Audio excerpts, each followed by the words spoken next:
Hello, and welcome to another episode of my video. Please continue liking, please continue commenting, definitely share because I really do appreciate it. All right, so this week I'll be doing rice and peas, curried mutton, broccoli, raw veg, and some star fruit juice. So let me just jump right in. This week I'll be doing red peas. So I pick my peas because sometimes there are foreign objects in the peas, like stones, maybe a piece of paper, a piece of something. So you have to wash your peas properly. And I'm gonna put it in my pot with my cloves of garlic and allow this to cook properly. It depends on the texture of the peas. This might take maybe half hour for cook properly or me want it for cook, right? So that's that. So I'm doing mutton. So this is my mutton. Do you see? That's why I couldn't buy another meat. But okay. My feel for mutton. So mutton it is. So this is my mutton, nice and fresh. My dad laugh up with the shopkeeper and tell him say I don't want a whole heap of bone. So I didn't get a whole heap of bone. So I cut them up in smaller pieces and I am going to season now. So these are the seasoning that I need. So my curry, good old Indian curry, I'm going to put a piece of ginger in it, my scotch bonnet, onion, garlic, pimento seed, my sweet pepper, my scallion, and of course my thyme. And I am using the Maggi seasoning, so I'm just going to use the all-purpose and the ginger seasoning. I'm not going to use chicken seasoning. Hey, it's not chicken. So this week for juice I'll be doing star fruit. I got these star fruits and I cut them up and I put them in the refrigerator. So basically it's my ginger and my lime juice. Don't have any real lime, but it can work, right? So star fruit is one of my favorites. Sometimes I put it with pine or any other fruit I find, right? So now I've started the seasoning process of my mutton. I cut up all the scallion, thyme, pepper, everything, and I put the ginger seasoning and the all-purpose. Now with the curry, because I don't have any food gloves, I am going to use a spoon to stir in the curry. So what I'm going to do, I'm going to use my hands right now and just rub in all of this seasoning before I put in the curry. Then I'm going to put in my curry. Then I'm going to use my spoon to stir it in because I don't want the curry to get on my fingers because curry stain. So I'm just going to use the spoon. I'm mixing the curry, and I'm gonna let this sit and marinate for about half hour, right? So let all of the seasoning get in the meat and just sit down. Come and tell say it's the curry. It's like a bad. It's like a taste good. Now I'm gonna cook my taste. It tastes good, but okay. Not tooting my own arm, but yeah. So anyway, my peas is cooked, so I'm gonna put in my scallion, thyme, a piece of ginger, and my scotch bonnet pepper. So I'm gonna go right ahead and throw in those, right? Then I didn't break any coconut this week. I bought Maggi coconut milk, so I'm gonna put in my coconut milk. So I'm gonna use all of this for my rice and peas. So I'm going to put in my coconut milk and I'm going to allow this coconut milk to cook and incorporate itself with the peas and the seasoning, right?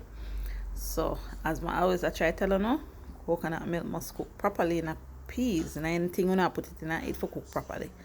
So I'm just going to leave this for cook properly.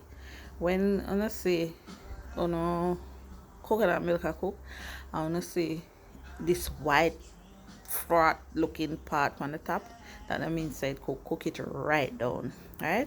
So in the meantime, now I'm put on my pressure cooker, put 2 tablespoons of oil in the pressure cooker, because I'm gonna just start with my curry. Now normally we burn the curry So we'll put some of the curry in the oil and we'll burn it. But when we say burn it, we don't mean we'll burn it up. We just kind of make it cook a little, and then we're gonna put in our meat, right? I can't explain why this is done. I guess I would think that when your belly hurt you. I don't know, cause curry can hurt belly. But anyway, put in my curry in that. I'm gonna stir it in. So I'm gonna allow this to sit for maybe about 5 minutes. Stir it around, make it kind of pre-cook before I put on the cover or the pressure. No, it's not like when I brown meat, so it's not a browning process thing right now. It's just to make it kind of pre-cook, get all of the pieces, heated and so before you actually put on the top or the pressure cooker. So I'm just gonna mix this round, make everybody get a taste of the eat, and then I am going to put my water in my pot. So while this is happening, so if you notice, I put it in with the seasoning also, right? So now I'm gonna put my water. So the same pan when we use season, you kind of wash it out with the curry water, and you throw it, and you make your water come like about 2 inches above your mutton. No, mutton is not a hard meat to cook, so you don't want this whole heap of excess water in there for it extra soft. You don't want it extra soft, and you don't want it chewy. Chewy mean you're chewing, and it's like you can't chew it. So it must just be right. So you make your water come like 2 inches above the meat, then you put on your pressure. So now for veg, I find one little cabbage in the fridge, so I cut it up. Notice how my cabbage cut up fine and nice. It must be, because me can't. Cabbage is not really something easy for digest, so the finer cut for me, the better. So I'm gonna use my grater. You don't use that side, you use this smaller side so that the carrot nice and clean. So now I finished grating my carrot, cut up my cabbage, find sweet pepper and tomato. So I'm putting in that so that give the colorful effect. Yeah, so I'm gonna put a little sugar in it, found some dried cranberries, and of course my vinegar. Vinegar is what helped to break down the cabbage to make it more digestible. Yeah, so sugar is just to make it have like a taste, you don't put too much sugar. So now I'm gonna put in just 1 cork of vinegar. You don't need a lot, and just a little sprinkle of sugar, and that's it. I'm gonna sprinkle in my dried cranberries, right? So, and then I'm just gonna flip this around, and after that I'm gonna put it in the refrigerator to cool. So now my mutton is pressured and nice. Oh God.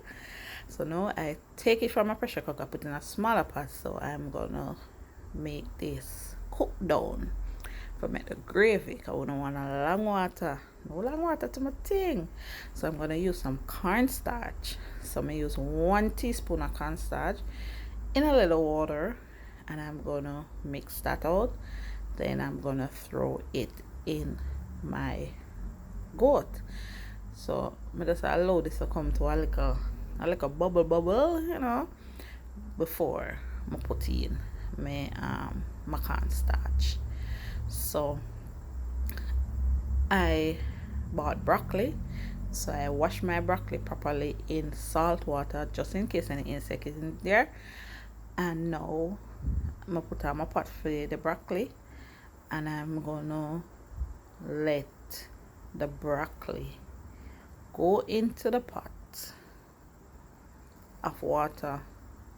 I'm gonna put it in, then I'm going to close the lid on the pot, turn off my flame, and let it stay for exactly 3 minutes. Don't need my broccoli to be overcooked, so that's the reason. So I'm gonna put it in, Yep, right in. And I am gonna put on the lid of the pot. Turn off my flame. And put on the lid. 3 minutes I'm gonna let this stay. So now my goat is coming to a little boil.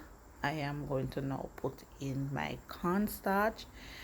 So this is gonna be the thickening agent. So when you throw in your cornstarch, you make sure you stir it immediately because it will become lumpy and clammy. So when the cornstarch cook down, this is how it look. Yeah. So I just make this stay like I'm taste it. It did want a little more pepper. I mean curry must have a pepper taste. I mean if you're not a pepper lover, you're not gonna put an excess amount, but it must have some hint of pepper because the pepper do something to goat and make it taste awesome. So set a bubble. Yeah. Watch dinner. I miss my corn. There was no corn in the supermarket last week. There was none this week. I really miss my corn. But nonetheless, my dinner sort out. And don't ask me if it's not nice. From your seat, you know, say it nice like rice. Chassis rice. Thank you for watching as always. Bye.